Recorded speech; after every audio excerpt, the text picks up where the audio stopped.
ஒரு அரசியல் கட்சி கூட்டம் நடத்தும் என்று சொன்னால் அந்த கட்சியுடைய பாதுகாப்பை நம்பி, அரசாங்கத்தை நம்பி, காவல்துறையை நம்பித்தான் பொதுமக்கள் அந்த பொதுக்கூட்டத்தில் கலந்து கொள்கின்றனர்.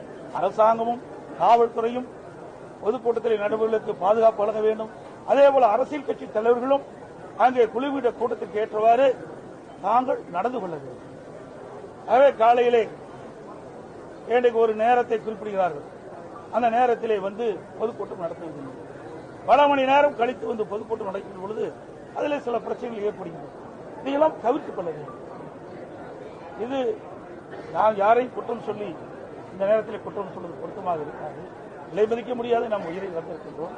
இதுவரை தமிழகம் மட்டுமல்ல, இந்தியாவிலேயே ஒரு அரசியல் கட்சி நடத்துகின்ற பொதுக்கூட்டத்தில் இவ்வளவு உயிரிழப்பு ஏற்பட்டது.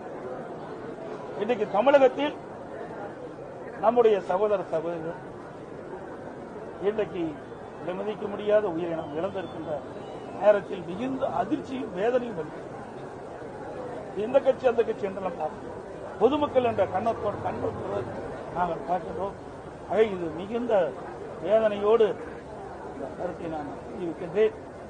சம்பந்தப்பட்டவர் வந்து அந்த மக்களை பார்க்கவே இல்லை. இதுவரைக்கும் இதுவரைக்கும் அவங்க கட்சி சார்பில் அவரோட பார்க்கலைங்கிற வருத்தத்தை அவங்க சொல்றாங்க. நான் சொல்றேன், மதிப்பு முடிக்காத விலை மதிக்க முடியாத உயிரை இழந்து இருக்கிறோம்.